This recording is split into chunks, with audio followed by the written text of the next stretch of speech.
Hello, कैसे हो आप सब। तो आज का हमारा टॉपिक है व्हाट इज मोल। तो मोल पे जाने से पहले कुछ टर्मिनोलॉजी होती है जो समझने होती है, तो पहले उसको समझते हैं। जैसे कि अगर हम एक एटम की बात करें या एक मॉलिक्यूल की बात करें तो उसमें सबसे बेसिक चीजें क्या होती है। सबसे बेसिक चीजें होती है उसमें इलेक्ट्रॉन, प्रोटॉन और न्यूट्रॉन। तो अगर हम एक बात करें इलेक्ट्रॉन की, एक प्रोटॉन की और एक न्यूट्रॉन की, इलेक्ट्रॉन पे जो चार्ज होता है वो होता है -1.6 इंटू 10⁻⁻19 कूलम। ठीक है। और प्रोटॉन पे उतना ही चार्ज होता है लेकिन उल्टा, मतलब +1.6 इंटू 10⁻⁻19 कूलम। और न्यूट्रॉन पे कोई चार्ज नहीं होता, वो होता है 0 कूलम। अब जब ये तीनों मिलते हैं तो ये बनाते हैं एक एटम, और जब ये एटम्स मिलते हैं तो ये बनाते हैं मॉलिक्यूल, और जब मॉलिक्यूल्स मिलते हैं तो वो बनता है मोल। जैसे अगर हम एक एटम की बात करें, जैसे कि मान लो मैंने एग्जांपल लिया C612, यहां पे ऊपर जो टर्म है इसको हम बोलते हैं, ऊपर जो नंबर लिखा गया ना 12, उसको हम बोलते हैं एटॉमिक मास, और जो नीचे लिखा था उसको हम बोलते हैं एटॉमिक नंबर। अब अगर हम बात करें इनमें इलेक्ट्रॉन, प्रोटॉन और न्यूट्रॉन की, तो इलेक्ट्रॉन होते हैं एटॉमिक नंबर के बराबर यानी कि 6, प्रोटॉन होते हैं इलेक्ट्रॉन एटॉमिक नंबर के बराबर, वो भी कितने होंगे 6। जो न्यूट्रॉन होते हैं वो होते हैं atomic mass minus atomic number, तो ये कितने हो जाएंगे 12 - 6, आंसर कितना आ जाएगा 6। अब अगर यहां पे ध्यान से हम देखें तो प्रोटॉन का 6 इलेक्ट्रॉन के 6 को निपटा देगा, ठीक है, और न्यूट्रॉन पे कोई चार्ज होता नहीं है, तो ओवरऑल कार्बन पे जो चार्ज रहेगा वो क्या रहेगा, नेट चार्ज अगर कार्बन की बात करें तो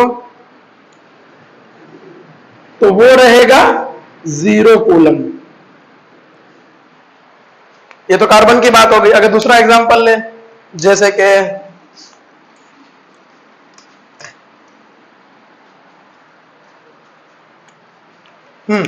मान लो हमने लिया आयन लिया। अब आयन में भी दो प्रकार होते हैं, एक होता है कटायन और एक होता है अनायन। तो अगर हम ऑक्साइड आयन की बात करें, ये ऑक्साइड आयन बना कैसे रहेगा, ऑक्साइड आयन बना कैसे रहेगा, ऑक्साइड आयन बना रहेगा ऑक्सीजन 816 से। अब इनमें दो चीजें या तो करो, या तो सबसे पहले प्रोटॉन निकाल के फेंक दो, कितने 2, या तो 2 इलेक्ट्रॉन दे दो। अब यहां पे हम कोई न्यूक्लियर रिएक्शन करवाते नहीं है, आई मीन टू से कि अगर हम प्रोटॉन की बात करें तो कहां प्रेजेंट होता है, न्यूक्लियस के अंदर प्रेजेंट रहता है, ठीक है। अब अगर न्यूक्लियस के अंदर प्रेजेंट है तो न्यूक्लियस के अंदर रिएक्शन करवाने के लिए हमें चाहिए न्यूक्लियर फ्यूजन वगैरह टाइप। अगर वहां पे रिएक्शन करवानी है तो उसको हम बोलते हैं न्यूक्लियर रिएक्शन। तो वो तो हम यहां पे करवा नहीं रहे, तो जो भी हमें खेलना पड़ेगा, किससे खेलना पड़ेगा, हमें सिर्फ और सिर्फ इलेक्ट्रॉन से। तो मान लो इसने ले लिया एक्सेस में 2 इलेक्ट्रॉन गेन कर लिए। अब अगर 2 इलेक्ट्रॉन गेन कर लिए तो कितना आ जाएगा इस पे चार्ज, -2। अच्छा, इसलिए इलेक्ट्रॉन, प्रोटॉन और न्यूट्रॉन लिखो। तो इलेक्ट्रॉन, प्रोटॉन, न्यूट्रॉन कितना हो जाएगा, इसमें कितने हैं 8, प्रोटॉन 8, न्यूट्रॉन 16 - 8 वो भी 8। यहां पे हमने 2 इलेक्ट्रॉन ऐड किए तो कितना हो जाएगा, इलेक्ट्रॉन अभी यहां पे हो जाएगा 8 + 2 10 इलेक्ट्रॉन। प्रोटॉन कितने होंगे, अभी भी वो 8 ही है, और न्यूट्रॉन कितने होंगे 8 न्यूट्रॉन।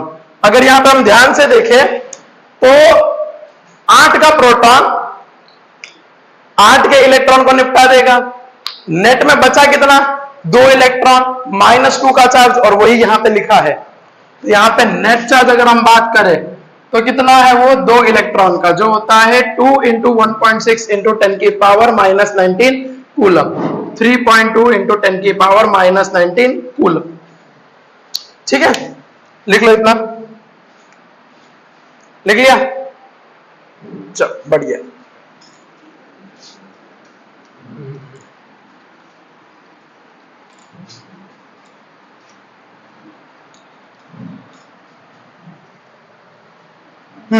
अगर हम अभी बात करें जैसे कि सोडियम आयन की सोडियम कटायन जो होता है, तो उसमें क्या होता है Na+1, इसको हम बोलते हैं सोडियम कटायन।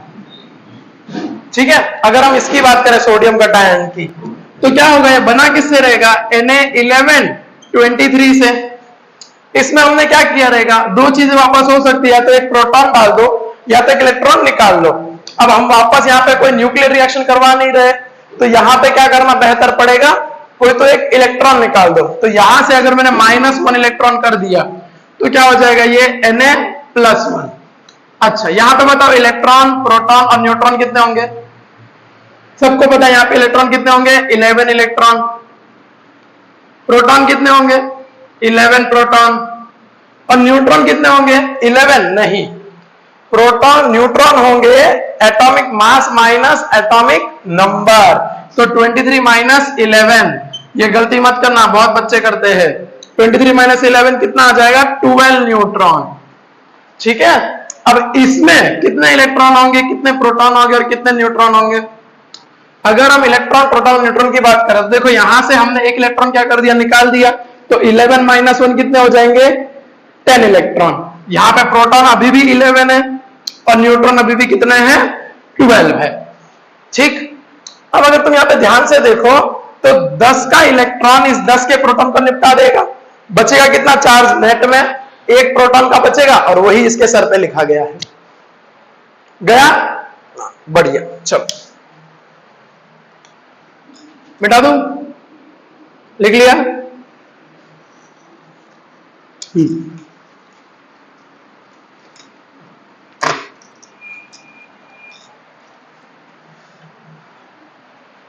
अच्छा, ये तो बात हो गई कटायन अनायन की। अब अगर हम बात करें, जैसे कि मान लो मैंने यहां पे अभी जितनी भी एंट्री लिखी थी सब लिख लेते एक साथ। सॉरी, कार्बन, ऑक्सीजन, सोडियम, इन सब अगर एंटिटी की हम बात करें तो यहां पे भी क्या होगा, देखना ध्यान से। कार्बन में कोई चार्ज है, हम चार्ज की बात कर रहे हैं, नेट चार्ज। कार्बन में कोई चार्ज नहीं था, हमने अभी जस्ट देखा, आपने लिखा भी रहेगा, तो कितना होता है उस पर 0 कूलम। O-2 पे कितना चार्ज होता है, O-2 पे हमने देखा -2 का, यानी कि कितना होगा, -2 × 1.6 × 10⁻⁻19 कूलम। ये कितना हो जाएगा, -3.2 × 10⁻⁻19 कूलम। और सोडियम पे कितना चार्ज है नेट में, एक प्रोटॉन का, यानी कि +1 × 10⁻⁻19 +1.6 × 10⁻⁻19 कूलम, यानी कितना हो जाएगा, 1.6 × 10⁻⁻19 कूलम। ठीक है, ये तो मैंने ली इन सब की एक एंटिटी। एक एंटिटी का मतलब समझ में आता है, एक एंटिटी का मतलब ये होता है कि इन सब की एक एक मैंने वैल्यू ली। जैसे कि एक कार्बन का एटम ले लिया, एक ऑक्साइड का आयन ले लिया, एक सोडियम का आयन ले लिया, उसको बोलते हैं एक एंटिटी। अब मान लो मैंने 2 कार्बन के एटम ले लिए, 2 ऑक्साइड के आयन ले लिए और 2 सोडियम के आयन कटायन ले लिए, तो उसको हम बोलेंगे 2 एंटिटीज। अब अगर 2 एंटिटीज लिए तो एक में कार्बन में 0 कूलम, तो 2 में कितना, 2 × 0 कूलम। ये बात पल्ले पड़ती है, हाँ ठीक है। ऑक्सीजन में एक ऑक्साइड आयन में -3.2 × 10⁻⁻19 कूलम का चार्ज। तो जरा बताओ 2 में कितना होगा, जाहिर सी बात है 2 × -3.2 × 10⁻⁻19 कूलम। अब मान लो मैंने ले लिए कितने, 3। सोडियम के यहां पे कितने हैं, एक में इतना चार्ज है, तो 2 में कितने होगा, 2 × 1.6 × 10⁻⁻19 कूलम का। अब मान लो मैंने 2 की जगह पे इन सबकी 3 एंटिटी ले ली, तो 3 एंटिटी क्या करेंगे, मल्टीप्लाई बाय 3 सबको, इसको भी मल्टीप्लाई बाय 3। अगर एक में इतना तो 3 में कितना, 3 × 0। एक में अगर -3.2 × 10⁻⁻19 तो 3 में कितना, 3 × -3.2 × 10⁻⁻19 कूलम। और अगर एक में 1.6 तो 3 में कितना, 3 × 1.6 × 10⁻⁻19 कूलम। अब मान लो मैंने 4 ले ली तो मल्टीप्लाई बाय 4, 5 ले ली तो मल्टीप्लाई बाय 5। अब मान लो मैंने Na एंटिटी ले ली, मैंने कितनी ली? Na entity. अब ये Na क्या है? Na का एक फंडा समझते हैं, आइए लिख लो पहले इतना, लिख लिया? चलिए आगे बढ़ते हैं।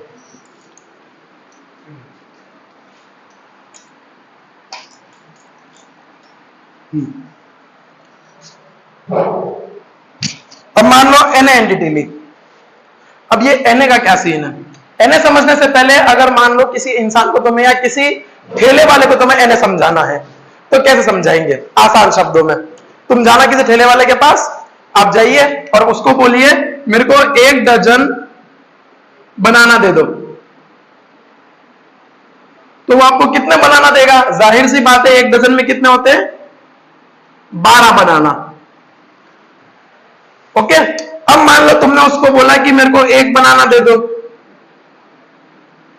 तो वो तुम्हें क्या करेगा? 1 दर्जन में से, 1 दर्जन में कितने होते हैं? 12 बनाना, तो 1 दर्जन में से तुम्हें कितने दे देगा? 1 बनाना दे देगा। अब 1 दर्जन में होते हैं 12, इसके लिए यहां पे क्या किया हमने? Divide by 12। 1 दर्जन में से 12वां हिस्सा जो रहेगा, जो 12वां हिस्सा रहेगा डजन का, वो निकाल के दे देगा। आसान शब्दों में 1 डजन में से वो तुम्हें कितना देगा? 1 बनाना देगा, उसको हम बोलते हैं 12वां हिस्सा। बस यहां पे यही करना है, डजन की जगह पे क्या यूज करना है? हमें मोल यूज करना है। अब मोल यूज करेंगे तो जैसे कि मान लो तुमने उसको बोला कि मेरे को 1 मोल बनाना दे दो, तो वो तुम्हें कितने बनाना देगा? 6.02 इंटू 10 की पावर 23 बनाना देगा। अब अगर उसके पास ठेले में इतने बनाना होते तो ठेले वाला नहीं होता, ठीक है? तो तुम्हें कितने लेने हैं? अगर तुम उसको आके बोलोगे मेरे को 1 मोल बनाना दो, तो वो तुम्हें 6.02 इंटू 10 की पावर 23 बनाना देगा। मतलब अगर हम इसको भी भूल जाए खाली अभी कुछ टाइम के लिए, तो 10 के ऊपर पावर कितनी है? 23, 10 के ऊपर पावर 23, यानी 1 के आगे, 1 के आगे 23 जीरो, 1 के आगे कितने? 23 जीरो। अब 23 जीरो यानी कि भैया वो साहूकार होगा, जाहिर सी बात है, इतने अगर बना लेके घूम रहे हो तो ठेले वाला भी नहीं होगा। अब मान लो तुमने उसको बोला कि मेरे को 1 बनाना दो,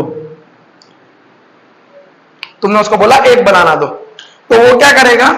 उसका पास जो 1 मोल था उसमें से वो 6.02 इंटू 10 की पावर 23 वाला जो हिस्सा रहेगा ना, सबसे लास्ट वाला, उतने बनाना निकाल के दे देगा। उतने बनाने का मतलब है 1 बनाना निकाल के देगा 1 मोल में से। अब तुम उसको अगर जाके बोलोगे कि भैया सुनो मेरे को 1/6.02 इंटू 10 की पावर 23 मोल बनाना दो, तो वो तुम्हें बनाना नहीं कुछ और देगा, जाहिर सी बात है वो तो। लेकिन इतने अगर तुम उसको बोलोगे, उसको अगर समझ में आता है, तो वो तुम्हें कितने देगा? 1 बनाना देगा। बस यही है सारा मोल का खेल। लिख लो, लिख लिया? चलो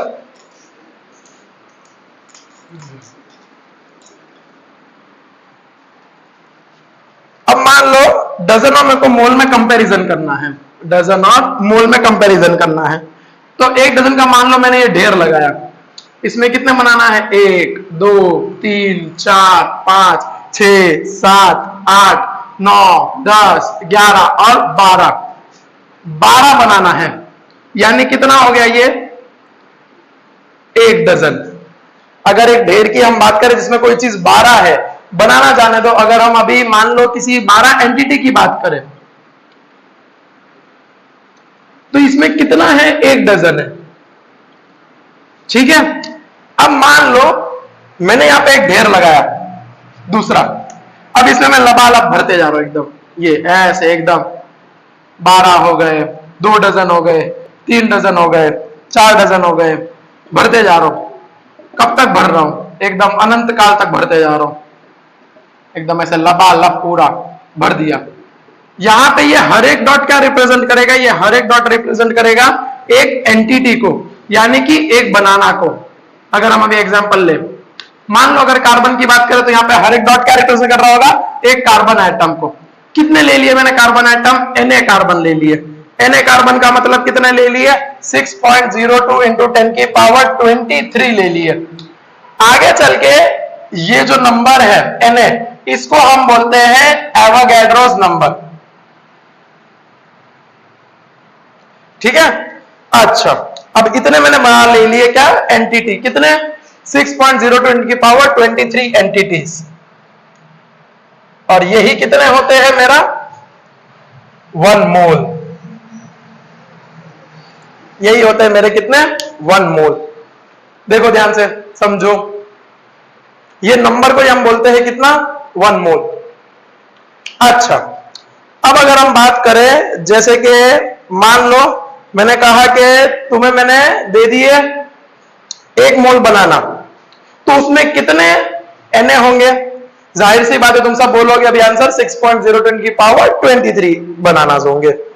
अगर मैंने बोला मैं तुम्हें 1 मोल कार्बन देता हूं, तो कितने कार्बन है उसमें 6.02 इंटू 10 की पावर 23 कार्बन है। अब मैंने बोला कि मैं तुम्हें 6.02 इंटू 10 की पावर 23 ऑक्साइड आयन देता हूं O-2, तो कितने मोल होंगे, वो सबके अंदर से आंसर आ रहा होगा कि कितने होंगे 1 मोल होंगे। यानी कि मैं ये कह सकता हूं 1 मोल समथिंग में Na समथिंग होते हैं, 1 मोल समथिंग में Na समथिंग होते हैं, but something should be same thing. कह रहे क्या कह गया कवि, अगर मैं 1 मोल मान लो मैं यहां पे लेता हूं 1 मोल इलेक्ट्रॉन अभी के लिए, तो कितने इलेक्ट्रॉन होंगे मेरे पास Na इलेक्ट्रॉन। मान लो मैं लेता हूं 1 मोल प्रोटॉन, तो कितने प्रोटॉन होंगे मेरे पास Na प्रोटॉन। Na प्रोटॉन का मतलब समझ में आता है, Na प्रोटॉन का मतलब होता है 6.02 इंटू 10 की पावर 23 प्रोटॉन होंगे। अब मान लो मैंने ले लिए 1 मोल कार्बन, तो कितने कार्बन होंगे मेरे पास Na कार्बन होंगे। मैंने ले लिए 1 मोल O-2, तो कितने O-2 होंगे मेरे पास oxide ion Na oxide ion होंगे। ठीक है, मान लो मैंने ले लिए 1 मोल इंसान, तो कितने इंसान होंगे Na इंसान। Na इंसान का मतलब 6.02 इंटू 10 की पावर 23, इतने सारे ह्यूमन बीइंग्स को मैंने कंसिडर कर लिया। अब अगर ये सब समझ में आ गया है तो आगे बढ़ते थोड़ा, लिख लो। ठीक है, चलो तो ये बात समझ में आ गई, 1 मोल समथिंग में Na समथिंग होते हैं, 1 मोल समथिंग में Na समथिंग होते हैं, but something should be same thing, something should be same thing. ठीक है,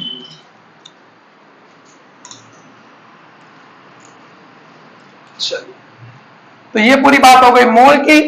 अब आने वाले वीडियो में हम लेके आएंगे ऐसे ही मजेदार कॉन्सेप्ट्स, ऐसे ही मजेदार ट्रिक्स, फंस, जो तुम्हें क्वेश्चन सॉल्विंग में मदद करेंगे अच्छे खासे। एक अभी नेक्स्ट वीडियो आएगा हमारा स्टोइकियोमेट्री के ऊपर, वो जब तुम सीख जाओगे एक बार, तो तुम 11th और 12th के कोई भी सवाल अगर केमिकल रिएक्शन हो रही है स्टोइकियोमेट्री से आराम से कर लोगे, चाहे फिर वो मोलार रेशियो हो, मास रेशियो हो, कोई भी रेशियो हो, आराम से कर जाओगे। वो अगर समझ में आ गया तो बहुत बढ़िया बात है, एकदम बैठ जाएगा दिमाग में। तो स्टोइकियोमेट्री का भी करेंगे नेक्स्ट वीडियो में, अभी के लिए इतना ही। Thank you so much.